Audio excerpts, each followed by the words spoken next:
Let's create this part. I'll start a new file, and this time I want my part to be in millimeters. So I expand the Templates tab, and instead of English, I choose metric, and then in metric, I'm choosing a standard millimeter IPT, inventor part file. I check that the units are millimeters, and I create the new file. Start a new sketch,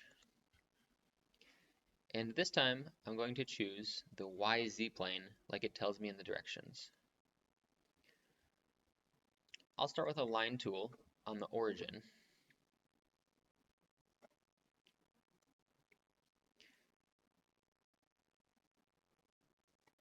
At this point, I'm going to click Escape to exit the line tool, and I'll select the Tangent Arc tool.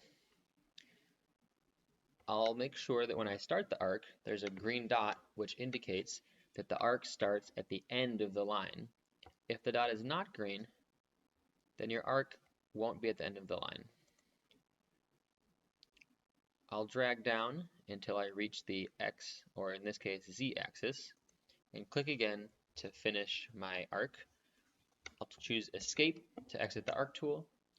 I'll open the Line tool again, and I'll finish, making sure that the line ends and starts with a green dot. Now, I'll use my Dimension tool to make sure the shape is the right size. So it should be 80 millimeters long,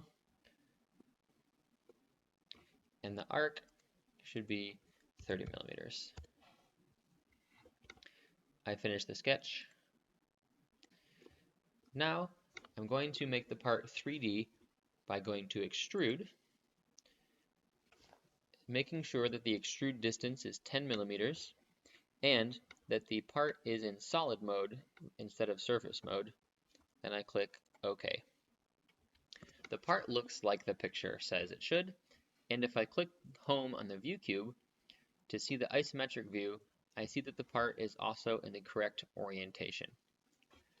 The last step is to set a material for this part. So I will go to the Material menu, and I will switch it from generic to stainless steel.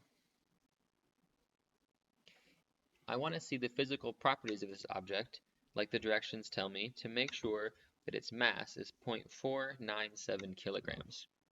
To do that, I'll move to the browser and I'll right-click the part. I'll choose Eye Properties. I'll go to the Physical tab. I click Update, and now it will show me the real-life properties that this object would have if I created it and it was made of stainless steel. The one I'm interested for this activity is the mass, and I can see that the mass is 0.497 kilograms. So our shape is done and made correctly.